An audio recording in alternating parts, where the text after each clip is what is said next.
Lindsey Carter thought the worst day of her life was the one she sat across from the fertility doctor who gently told her, "You'll never be able to have children." But that wasn't the day her world truly changed.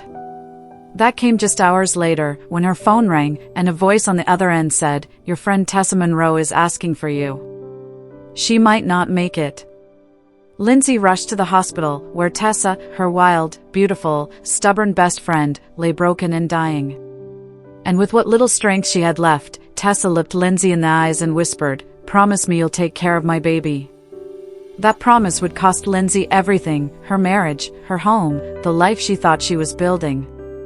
And just when she started putting the pieces back together, there was a knock at the door. A man in uniform stood there. And he said 7 words that would change everything again. "I'm Harper's father. I just found out." What happened next? You wouldn't believe it if it wasn't true. The sky was a dull gray when Lindsey Carter's phone rang. She almost didn't answer. She was still raw from the appointment that morning, her final consultation with Dr. Mayer, the fertility specialist. The words still echoed in her mind, "There's nothing more we can do." After years of hormone injections, failed rounds of IVF, and heartbreak after heartbreak, Lindsey had hit the end of the road. She wasn't going to be a mother. Not biologically.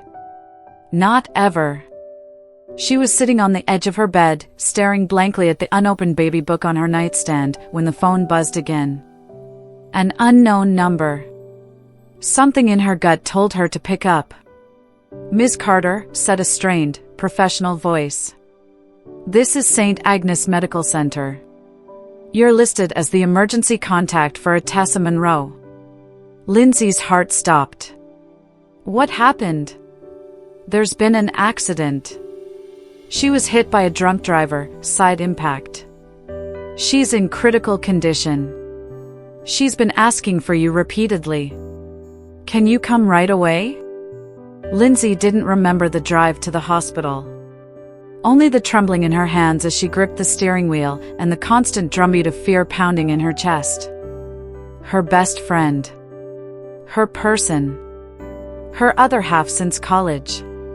The wild one to Lindsey's planner, the impulsive force of nature who once danced barefoot in the rain while Lindsey begged her to come inside. Now she was in an ICU fighting for her life. A nurse met her at the reception desk, eyes solemn. "She's lucid, but she's in a lot of pain. She's been sedated, but she's asking for you by name." The hallway to the ICU felt miles long. The beeping machines, the sterile air, the sharp scent of antiseptic, it all crashed around Lindsey like a nightmare she couldn't wake from. And then she saw her. Tessa looked like a stranger, pale, battered, tubes and wires everywhere, her chest rising and falling with mechanical effort. Lindsey's legs nearly buckled. "Tess," she whispered, stepping closer. Tessa's eyes fluttered open. "Linz," her voice was barely audible. She managed a smile, weak but real. "You came." "Of course I came," Lindsey choked out, gripping her friend's cold hand. "What happened?" "Guy ran a red light. Hit me on the driver's side." Tessa winced. "Internal bleeding, lungs, they said it's bad." "No," Lindsey said quickly, shaking her head. "No, they can fix it. You're gonna be okay." Tessa didn't answer right away. She just stared at Lindsey, her eyes glassy but clear. "Linz, I don't have much time. I need to ask you something big." Lindsey felt her whole body tighten. "Anything." Tessa glanced toward the empty chair in the corner. "Harper. My baby. She's 3 months old. She wasn't with me, thank God. She was with the sitter." Her voice cracked. "But if I don't make it, I need you to take care of her." Lindsey blinked. "Tessa, what about your parents?" Tessa shook her head slowly, a tear sliding down her cheek. "Gone. Or worse than gone. They disowned me the minute I told them I was keeping the baby. I have no one else. No siblings. No cousins who'd take her. She tightened her grip on Lindsey's hand, surprising her with the strength. I named you her guardian in my will. The documents, they're in the top drawer of my desk. There's a lawyer's card too. Please, don't let her go into the system. Lindsey couldn't speak. Couldn't move. Her best friend, her dying best friend, was asking her to become a mother in the most heartbreaking way possible. I know it's a lot, Tessa whispered. But I've seen you with her. The way you hold her. How you talk to her. You were always meant to be her mom. Even if life didn't give you that chance the way you thought it would. Lindsey's throat burned with tears. You really want me to? I need you to, Tessa whispered, her voice barely there. Promise me. I promise, Lindsey said through sobs. I swear to you, Tessa, I'll raise her. I'll love her. I'll make sure she knows you loved her more than anything. Tessa smiled faintly, her breathing growing shallower. She loves the blue elephant. Won't sleep without it. Another pause. And sing You Are My Sunshine. But just the first verse, the rest makes her cry. Lindsey laughed, despite the tears. You got it. Blue Elephant and one verse lullabies. I'll remember. A long silence followed. Tessa's gaze drifted to the window, where the sky was now streaked with the golden hue of late afternoon. Sunset, she murmured. I always loved sunset. Lindsey sat quietly, holding her friend's hand as the beeps on the monitor grew further apart. And then, after one final shallow breath, silence. A piece of Lindsey shattered in that moment. Her friend, the person who knew her better than anyone, was gone. But in the hollow space grief left behind, something else took root, a promise. A duty. A fragile life that now depended on her. Harper. Within hours, the hospital staff had connected Lindsey with social services. Given the legal documents in place, the process of transferring temporary guardianship began immediately. You can pick her up tomorrow, the social worker said gently. She's still at the sitter's home.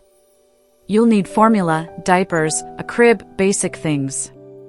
Lindsey nodded, barely hearing the words. She was running on instinct. Loss and purpose tangled together inside her. That night, she sat in the nursery she'd once painted for the child she never had. She stood in the doorway just like she used to, only this time, it wasn't a dream she was looking at.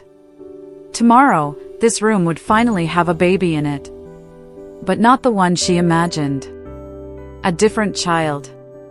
A different story. One she hadn't asked for. But maybe, just maybe, one she was born to tell. The next morning came quietly, as if the world itself was holding its breath. Lindsey hadn't slept. She couldn't. The weight of the promise she'd made the night before, one whispered between a dying friend and a grieving heart, was too enormous for rest. She had packed Harper's essentials with shaky hands, diapers, wipes, formula, a couple of onesies folded with care. The social worker had handed her a small envelope containing temporary guardianship papers and a list of next steps. You can make the nursery ready later, the woman said kindly. Right now, Harper just needs someone who loves her. At 9 a.m., Lindsey pulled up in front of a modest bungalow on Rosewood Lane. The lawn was trimmed, the windows clean, the front door painted a faded green. It wasn't just a house, it was the last place Harper had known safety, a routine, her mother's absence still just a few nights old. The door opened before she could knock. Karen, the sitter, gray hair, soft eyes, stood there holding a cup of tea and a tight-lipped smile. I heard about Tessa, she said, her voice thick with emotion. I can't believe she's gone. Lindsey swallowed hard. Neither can I. Karen stepped aside, motioning her in. Harper's in the back room. She's been doing okay. Bit fussy, but she knows something's off. Babies always do. Lindsey's breath caught as she walked down the hall. And then, there she was. Harper lay in a portable crib, kicking her chubby legs in the air, one fist tightly clenched around a soft blue elephant. Her eyes, Tessa's eyes, locked onto Lindsey's, and a toothless smile spread across her face. That was the moment. Not later in court, not during sleepless nights or first birthdays, but here, in a small room smelling of powder and lullabies, with the morning sun spilling through faded curtains. Lindsey's heart did something she hadn't expected. It didn't ache, it opened. "Hi, sweet girl," she whispered, kneeling beside the crib. "You don't know me yet, but you will." Harper giggled, kicking harder. Karen smiled. "Tessa always said you were the most responsible person she knew. She told me once, if anything ever happens to me, Lindsey is Harper's person." I guess she knew what she was doing. It took only 15 minutes to gather Harper's things, diaper bag, bottles, blankets, the blue elephant clutched tight in her tiny hand. But those minutes felt like a lifetime. A line was being crossed. Lindsey had come here as a friend keeping a promise. She left as a mother. The drive home was surreal. Harper gurgled in the car seat behind her, fascinated by the shifting trees and flickering light through the window. Lindsey kept glancing at the rearview mirror, not out of habit, but because part of her couldn't believe what she was seeing. This was real. This baby, this child, she was hers now. The house, once quiet in its grief, suddenly felt too small for the noise in Lindsey's heart. She carried Harper inside, setting her gently on a blanket in the living room while she went to prepare a bottle. Her hands moved automatically, but her mind was a storm. How would she explain this to Eric? He was due back from his business trip in Chicago that evening. She hadn't told him anything, not about the call, the accident, the promise. Lindsey wasn't naive. She knew Eric wouldn't take it well. He had always been clear, adoption was a last resort, and even that had come with caveats. He wanted a child of their own. And now? Now, she had brought home someone else's baby. No. Not someone else's. Tessa's. Hers. Harper finished her bottle with a soft coo and quickly drifted to sleep against Lindsey's chest, her tiny body rising and falling with the rhythm of dreams. Lindsey sat there on the couch, staring at the nursery door. The one she hadn't opened in months. Painted soft yellow. Filled with quiet hope. A crib that had never been used. Until now. She stood up, carefully cradling Harper, and pushed open the door. The room was dusty, but intact. The mobile above the crib still spun lazily from an old gust of wind. Stuffed animals lined the shelves like witnesses to years of longing. Lindsey placed Harper down in the crib and tucked the blue elephant beside her. She didn't cry. Not this time. Because this wasn't a symbol of emptiness anymore. It was a beginning. Hours later, Eric walked through the front door, his suitcase rolling behind him. "Hey," he called casually, dropping his keys in the dish by the door. "How'd it go with Dr. Mayer?" Lindsey stepped into the hallway, her expression unreadable. "We need to talk," she said. Eric raised an eyebrow. "That bad, huh?" She nodded. "But that's not all." He froze. And then, Harper's cry rang out down the hallway. Eric stared at Lindsey like he'd just heard a ghost. "What was that?" She met his eyes without flinching. "Her name is Harper." Eric didn't speak at first. He just stood there, frozen in the entryway, eyes locked on the hallway from which the sound had come. A baby's cry. A sound that didn't belong in their quiet, orderly home. A sound that tore through years of unspoken pain and forced every emotion they'd tried to bury straight into the light. "What was that?" he asked again, voice low, clipped. Lindsey stepped back, instinctively shielding the nursery door. "Her name is Harper," she said. "She's Tessa's daughter." Eric dropped his bag. "What do you mean she's here? What is she doing in our house?" Lindsey's hands trembled, but her voice didn't. Tessa's gone, Eric. She died yesterday. I was with her when she passed. Her last words, her last wish, were for me to take care of Harper. His eyes widened, and for a moment, genuine shock flickered across his face. Tessa died? Lindsey nodded, the grief threatening to rise again. She was hit by a drunk driver. Internal injuries. She didn't make it. Eric looked past her now, toward the nursery. And you just, what? Took her? I promised Tessa, Lindsey said, her voice firmer now. She had no one else. No family. No one to love Harper. She named me guardian months ago, there's paperwork.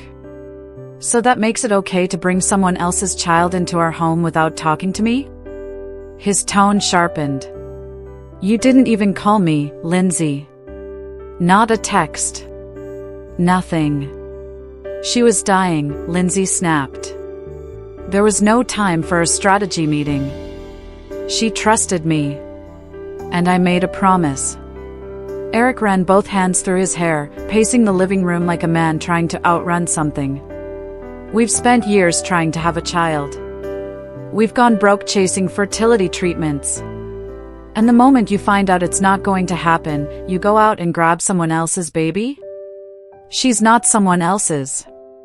She's Tessa's. My best friend. And she's not a thing I grabbed. She's a baby. A grieving, scared, 3-month-old baby who just lost her mother. Eric's face hardened. This isn't what we agreed on, Lindsey. This isn't our child. I didn't sign up for this. Lindsey felt the words land like a slap. No, she said quietly. You didn't.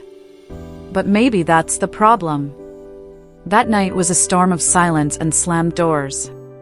Lindsey slept in the nursery, Harper curled against her chest, the crib still unassembled. She rocked back and forth in the old glider chair, whispering lullabies to calm them both. Outside the room, the man she'd once dreamed of building a family with was unraveling. By morning, the distance between them had grown into a canyon. He barely looked at her. He said nothing as he made coffee. But when she walked into the kitchen holding Harper, his voice cut the air like ice. I want you out by the end of the week. Lindsey blinked. Excuse me? This isn't going to work, Eric said coldly. I can't do this. I won't raise someone else's child. I'm still young enough to start over, to have a family that's mine.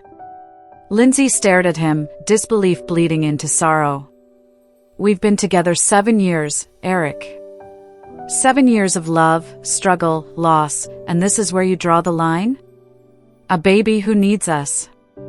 I draw the line, he snapped, at being forced into fatherhood without a conversation. You made this decision alone. I made a promise, she said, her voice breaking. A promise to someone I loved. A promise to protect an innocent child. And I didn't matter? He asked. Your marriage didn't matter? Lindsey looked down at Harper, her tiny hands curled into fists. Apparently, not as much as I thought. By the end of the day, it was clear there would be no compromise. Eric called his parents. They were eager to help. His mother, Margaret, arrived the next morning with legal pads and thinly veiled contempt, offering Lindsey a transition plan. We'll give you 60 days in the lake house, she said coolly. That should be enough time to get back on your feet. Daniel, she gestured to Eric's father, who was busily avoiding eye contact, will handle the paperwork. Lindsey felt like she was being evicted from a life she had built with love and sacrifice. The home they bought together. The future they planned. All gone. Later that night, while Harper slept, Lindsey quietly packed a suitcase with the bare essentials. A few outfits, toiletries, the blue elephant, and the blanket Tessa had knit during her pregnancy. She didn't take pictures. She didn't take jewelry. None of it mattered now. Eric walked in as she zipped the last pouch. So that's it? She turned to him, hollow but clear. No. This is the beginning. For who? He asked, a bitter edge to his voice. For her, Lindsey said, nodding toward the nursery. And for me. The lake house Eric's parents offered was never an option. Lindsey couldn't stomach the thought of living in a space owned by people who treated Harper like baggage, who saw a grieving infant as a mistake to correct, not a child to love. Instead, she called Rachel. Rachel Hayes wasn't a lifelong friend, not someone Lindsey had known since college or leaned on through years of fertility heartbreak. They had met at work just 2 years ago. But in that short time, Rachel had become the kind of person who showed up with soup when you had the flu and remembered how you took your coffee after hearing it once. When Lindsey explained everything, Tessa, the guardianship, Eric walking out, Rachel didn't hesitate. I have a guest room. It's small and the walls are a weird peach color I never got around to painting, but it's yours. Stay as long as you need. It wasn't the plan. It wasn't what she'd imagined for her future. But it was a start. The guest room was barely big enough for a crib and a suitcase, but it was warm, safe, and filled with kindness. Lindsey laid Harper down that first night on a borrowed futon mattress, tucked in tight with the blue elephant under one arm. As the baby drifted to sleep, Lindsey sat on the edge of the bed, wrapped in silence. Everything she knew, her marriage, her home, her plans, was gone. But something new had taken its place. The next morning, Rachel made scrambled eggs and coffee while Harper babbled happily in her high chair. Lindsey sat there, exhausted but grateful, wondering if it was okay to feel a tiny flicker of peace amid the wreckage. What's the plan? Rachel asked gently, sliding a mug across the table. Find an apartment. Figure out childcare. Try not to lose my mind. Rachel smiled. One step at a time. My cousin manages a complex about 10 minutes from here. It's nothing fancy, but clean and affordable.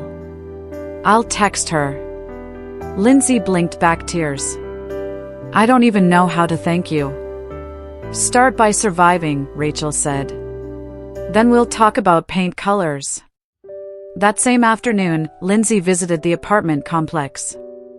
It wasn't glamorous, just a one-bedroom with chipped baseboards and a kitchen older than she was, but it had big windows, good light, and a park across the street. The manager, Anita, welcomed her with open arms. You're a friend of Rachel's? Say no more. I'll fast-track the paperwork. You can move in by the weekend. Lindsey signed the lease the next morning, draining most of her emergency savings for the deposit and first month's rent. It was scary. It was uncertain. But it was hers. Moving day came with donated boxes and Rachel's boyfriend hauling furniture from Craigslist finds. Harper cooed happily from her bouncer as they set up the crib in the corner of the bedroom. Lindsey stood in the middle of the tiny living room, surrounded by dishes that didn't match in a futon she'd bought for $30, and said aloud, "We're home." That first week in their new space was a blur of bottles, diapers, legal forms, and exhaustion. Lindsey filed for legal adoption through Tessa's lawyer, began paperwork for single-parent leave from her job, and opened a new bank account to separate her finances from Eric's. She lived in sweatpants and messy buns. Ate crackers for dinner some nights. Slept in 90-minute increments. And yet, every time Harper reached for her, or smiled that gummy grin, or nestled into her chest at 2 a.m., Lindsey knew she hadn't just made the right decision. She'd made the only one that ever truly made sense. Support came from places she never expected. The neighbor across the hall, an elderly woman named Mrs. Chen, introduced herself with a tray of dumplings and an offer to babysit. I raised 4, she said proudly. Babies don't scare me. Rachel kept showing up with groceries and spare hands. Olivia, an old friend Lindsey had drifted from during the darkest years of infertility, called out of the blue, said she heard through the grapevine, and showed up the next day with wine, diapers, and zero judgment. I always knew Eric was a coward, she said, bouncing Harper on her hip. But I kept quiet because you looked happy. Lindsey nodded, half smiling. I thought I was. She was still adjusting to the identity shift. From wife to ex-wife. From woman grieving lost fertility to mother. Not by biology, but by love. By promise. By fire. She sold her wedding ring to build a small emergency fund. Bought second-hand baby clothes. Downloaded budgeting apps. Printed meal plans off Pinterest and Googled how to soothe colic at 3 a.m. Some nights, she cried. Some nights, she couldn't believe this was her life now. But every morning, she woke to the sound of Harper's soft babbling through the monitor, and she remembered, this child is here because you showed up when no one else did. And slowly, day by day, what had started in tragedy became a kind of redemption. One Tuesday, after folding laundry and wiping spit up from her shirt, Lindsey caught her reflection in the bathroom mirror. She looked older, tired, maybe even worn. But also, stronger.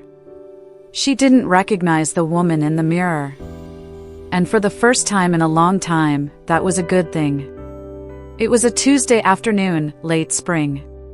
The windows of Lindsey's small apartment were open, letting in the warm breeze and the distant sound of children playing in the park across the street. Inside, Harper sat on the kitchen floor surrounded by a fortress of plastic stacking cups, babbling to herself as if giving a TED talk in baby speak. Lindsey was chopping vegetables for dinner, lost in thought, when a knock at the door interrupted her rhythm. It wasn't a neighborly knock. It was measured. Firm. Intentional. She wiped her hands on a dish towel, glanced toward Harper, and walked to the door. When she looked through the peephole, her breath caught. A man in uniform stood there, army fatigues, boots that had seen better days, and a face that looked too young to be carrying so much weight in his eyes. Cautiously, she opened the door just a few inches, the chain still latched. Yes. He removed his cap, nodding respectfully. Are you Lindsey Carter? I am. He hesitated. My name is Jason Monroe. I believe you're caring for my daughter. Harper. Lindsey's mind went blank. The knife, the vegetables, the park breeze, all of it faded into static. I'm sorry, what did you say? He cleared his throat. Tessa Monroe, we were together, briefly. A couple of years ago. I was deployed. I didn't even know she was pregnant until I came home 3 months ago. I've been trying to find her ever since. Lindsey's fingers gripped the edge of the door. Tessa passed away. Over 4 months ago. He nodded slowly. I know. I found out too late. By the time I tracked down her old address, her neighbor told me, then I found out about Harper. I got her birth certificate. That's how I found you. She didn't realize she'd unlatched the chain until the door was swinging open. Jason stepped inside carefully, eyes scanning the apartment like he was afraid of what he might break. When he saw Harper, still sitting with her cups, now staring up at him with wide, curious eyes, something in him crumbled. Lindsey watched his shoulders drop, his expression soften. That's her, he asked softly. She's 3 days shy of 8 months old, Lindsey said cautiously. And yes. That's Harper. He let out a breath, as if he'd been holding it since Kandahar. She looks like my sister when she was a baby, he said with a stunned smile. Same eyes. Same exact eyes. Lindsey felt a strange tightness in her chest. This man, this stranger, was the twist she hadn't seen coming. She motioned toward the couch. Let's sit. Jason moved like a man used to taking orders, but unsure of the new terrain. He sat stiffly on the edge of the cushion, cap in hand, eyes flicking from Harper to Lindsey and back again. I'm not here to cause problems, he said quickly. I don't want to fight you. I don't even know if I have any rights. I didn't want to go the rest of my life not knowing who she was. Lindsey studied him carefully. He looked tired, but grounded. Wounded, but kind. I'm her legal guardian, she said evenly. I'm in the process of adopting her. Tessa named me before she died. She knew her family wouldn't step up. Jason nodded slowly, absorbing every word. She always said I was the one person she trusted, Lindsey added, watching his face. She didn't know how to reach me, he said. I was stationed in Kuwait when she cut things off. She told me she couldn't handle the military life, didn't want to do the long-distance thing again. I thought she'd moved on. I never imagined she was carrying my child. They sat in silence for a moment, the sounds of Harper cooing filling the room. I'm not here to contest anything, Jason said again, his voice gentler now. I can see she's well taken care of. I can see you love her. Honestly, I'm grateful she has someone like you. Lindsey exhaled. That was the moment the tension shifted. Not erased, but changed. Would you like to hold her? She asked cautiously. His eyes lit up in a way that stunned her. Only if that's okay. Lindsey rose, walked over to Harper, scooped her up gently, and brought her to Jason. Hey there, little one, he whispered as she stared up at him, blinking slowly. I'm your dad. I didn't know, or I would have come sooner. Harper, unfazed, grabbed a fistful of his shirt and gave it a tug. Jason laughed, short and breathless. I guess that's her way of saying hi. Lindsey stood nearby, heart-thudding. She didn't feel threatened. She felt something else. Relief. After months of carrying this promise alone, after nights wondering if Harper would ever know where she came from, here was an answer. Not just a name on a birth certificate. A man. A soldier. A father who showed up. She's my world now, Lindsey said finally, voice steady. I can see that, Jason replied. They sat like that for a long time, two strangers with the same broken map, staring at the same destination. And in the space between them, a child with her whole life ahead. Lindsey didn't sleep much that night. After Jason left, polite and visibly overwhelmed, she sat at the kitchen table long after Harper had gone to sleep, hands wrapped around a mug of cold tea. Her mind spiraled with questions. Why had Tessa never told him? Was he telling the truth? Could she trust him? Did she want Harper to know him? Part of her wanted to shut the door on it all, keep Harper's life simple, stable, untouched by complications from the past. But the other part, the deeper one, knew what it felt like to not know where you came from. She owed Harper more than safety. She owed her truth. So the next morning, Lindsey sent Jason a text. Would you like to meet us at the park this Saturday morning? 10 a.m. His reply came almost immediately. I'd love that.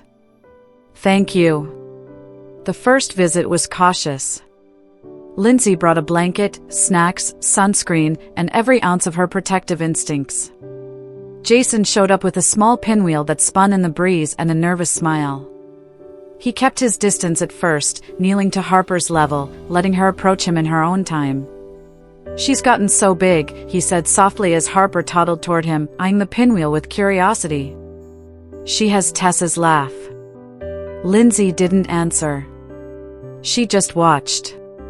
She watched how Jason let Harper take the toy, how he didn't flinch when she dropped it in the grass and giggled, how he let her crawl into his lap when she decided she liked him. He wasn't trying to impress her. He wasn't performing. He was just showing up. That, more than anything, began to shift something in Lindsey. She agreed to another visit the next Saturday. Then another. Over the next few weeks, the park visits became a ritual.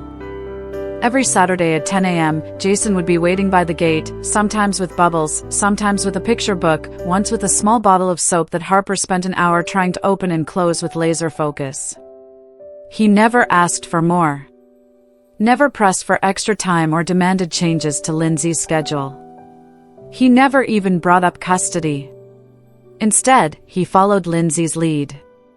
Do you mind if I push her on the swing? Sure, but just watch how she leans back too far. She likes the motion a little wild. I'll go gentle. He listened. Every time. And Lindsey noticed. She noticed how he mirrored Harper's babble, how he laughed even when she threw applesauce on his pants, how he never once called himself dad around her, waiting instead for Harper to decide what he was. One Saturday, while Harper napped in her stroller, Jason turned to Lindsey. I know this hasn't been easy for you, he said. Letting me in. I just want you to know, I'm not here to take her from you. Lindsey looked at him, really looked. His hair was longer now, no longer military tight. His eyes were softer, but still carried something that hadn't quite healed. He looked like a man building a life, not reclaiming one. She's my daughter, Lindsey said.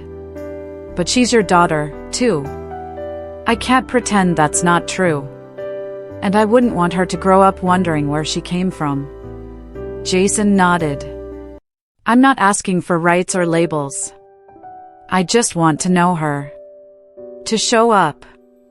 To be something. Whatever you'll let me be.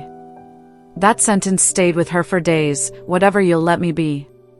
By week 8, Jason was joining them for lunch after the park.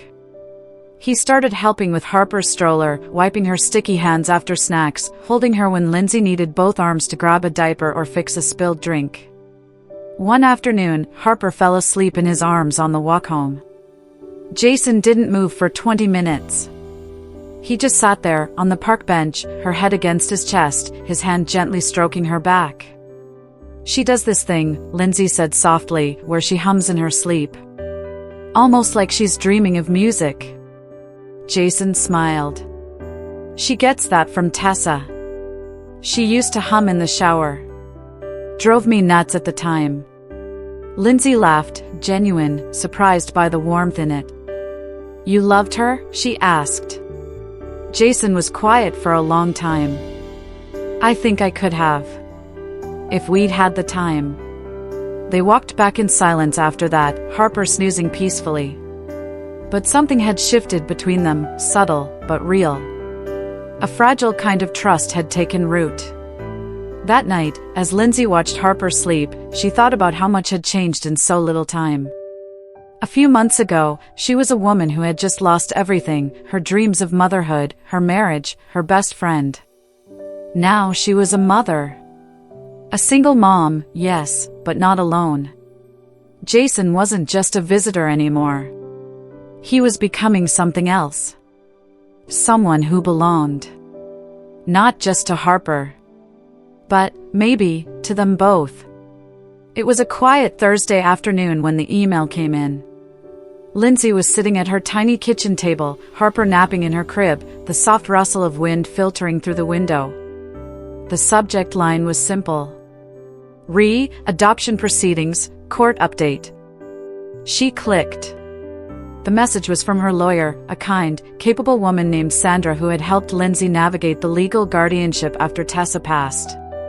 The body of the email was short, to the point, typical legal language, but one sentence made her heart drop into her stomach. Due to the father being listed on the birth certificate, the court will require Jason Monroe's signed consent for the adoption to proceed. Lindsey stared at the screen for a long moment. Of course.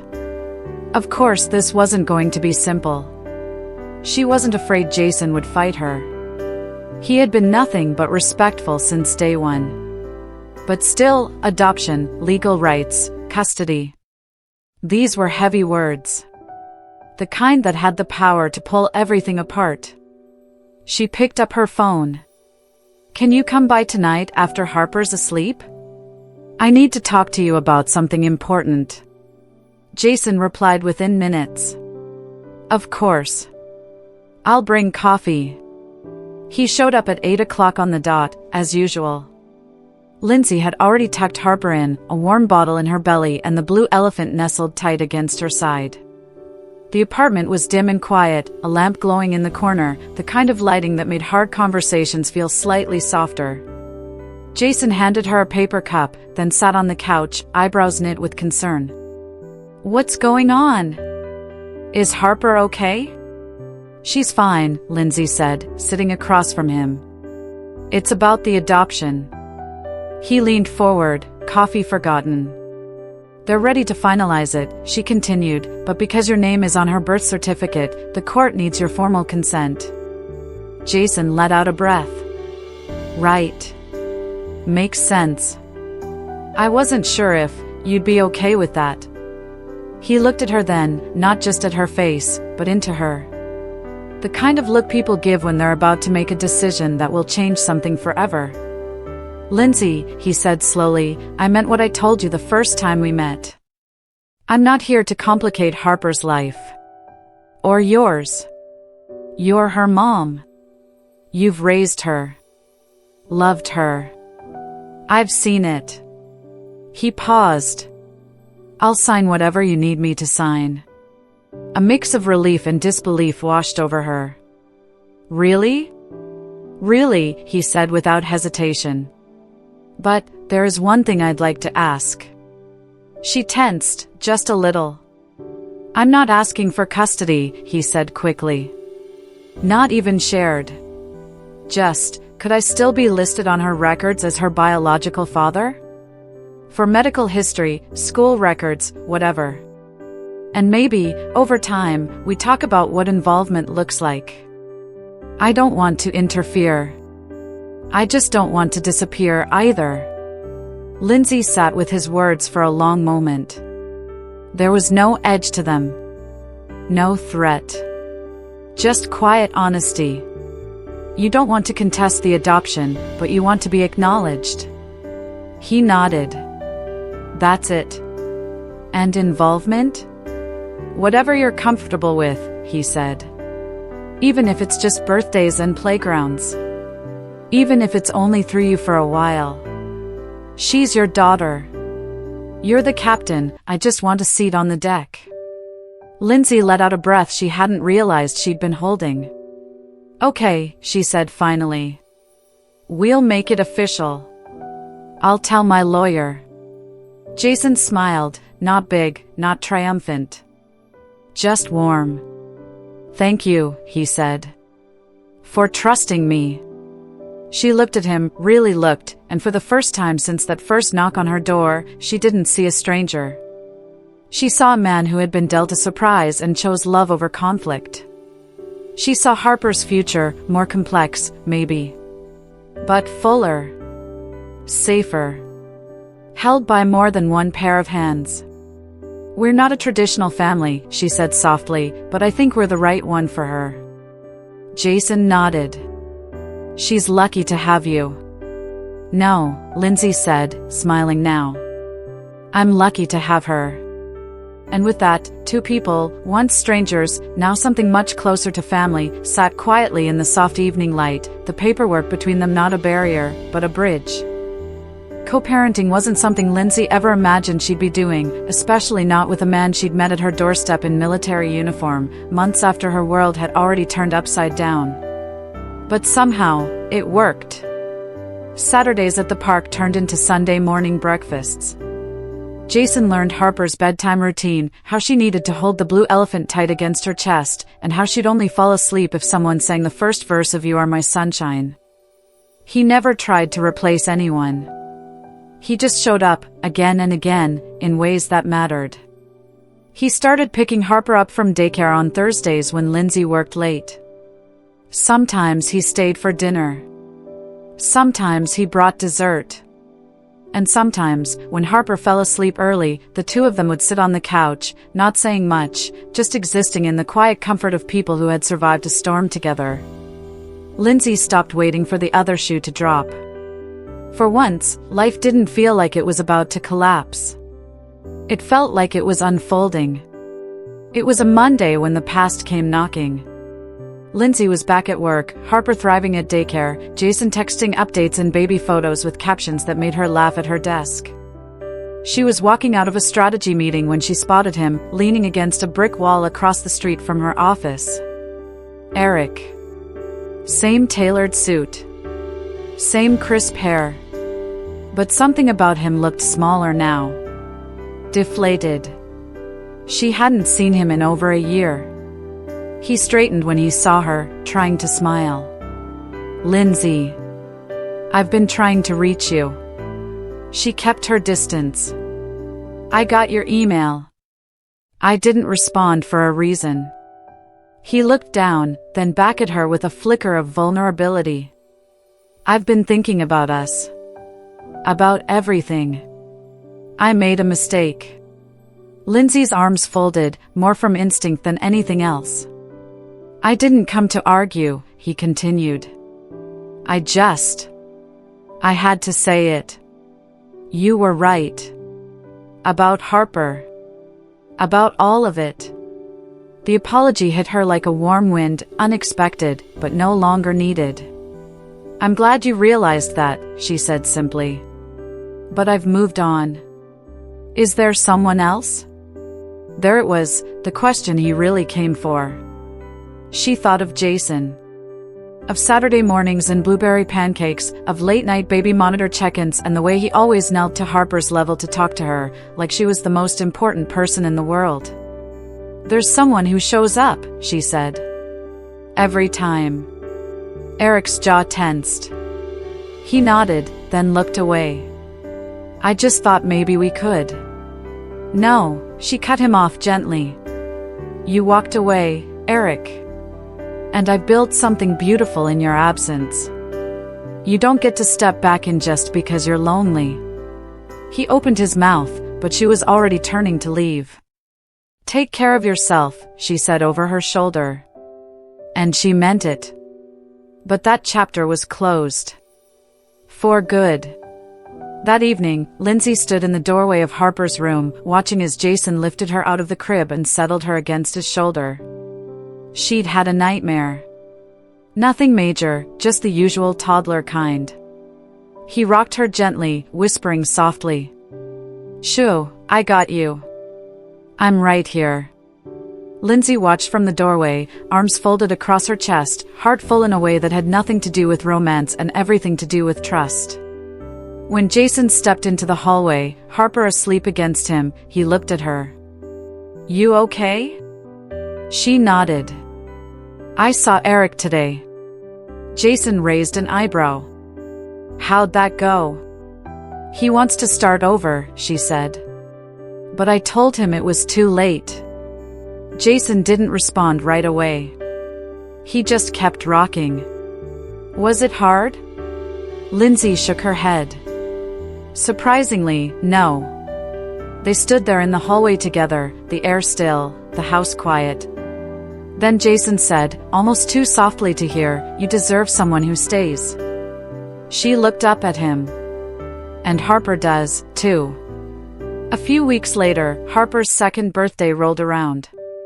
The apartment was filled with balloons, streamers, and laughter. Rachel brought cupcakes. Olivia showed up with too many gifts. Mrs. Chen from across the hall brought a stuffed rabbit and a red envelope for luck. Jason arrived with a present Harper tore into with uncontainable glee, a pair of sparkly light-up shoes that made her squeal and dance in place for 15 minutes straight. As Lindsey stood watching the people who had shown up for them, truly shown up, she felt something she hadn't in years. Peace. Not the kind that comes from the absence of struggle, but the kind that's earned, built, brick by brick, after the storm passes.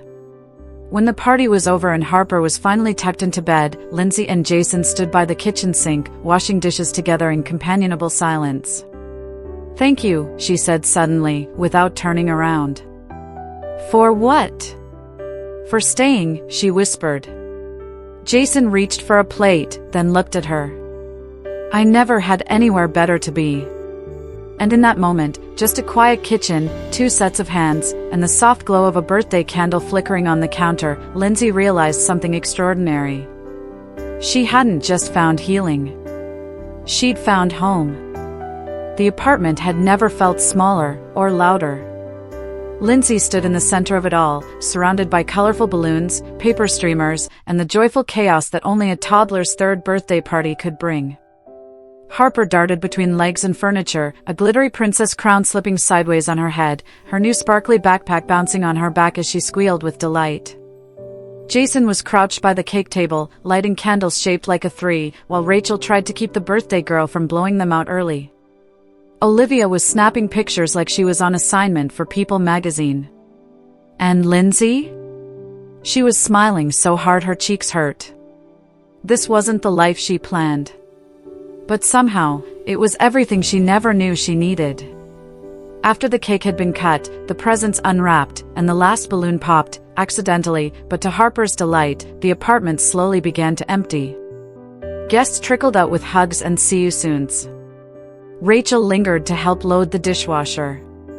Olivia took a sleepy Harper for a walk around the block to wind her down before bed. That left Lindsey and Jason alone in the kitchen, the air still carrying a hint of frosting and candle smoke. Jason leaned against the counter, arms crossed, watching her.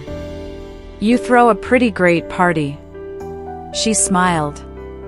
"We've had some practice." "She's so happy," he said, and there was something in his voice, an ache, maybe. Or awe. "You gave her such a beautiful life." Lindsey shook her head. "We did." He looked at her, then really looked. "She doesn't remember anything before you," he said. "You're all she knows of what mom means."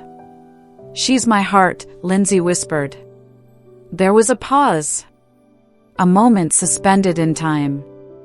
The apartment faded into a warm hush. And then Jason stepped forward. He didn't ask. He didn't hesitate. He just kissed her. Soft. Certain. The kind of kiss that says, "I've been waiting, but I'm not waiting anymore." When they pulled apart, Lindsey didn't say a word right away. She just let herself breathe. Then she whispered, "That was unexpected." Jason smiled. So was she. They both turned instinctively toward the hallway where Harper's laughter echoed back through the front door as Olivia returned, holding the little girl in her arms, crown now completely upside down. And suddenly, Lindsey saw it all so clearly. This wasn't a perfect family. Not by conventional standards. Not by planning or design. But it was a real one.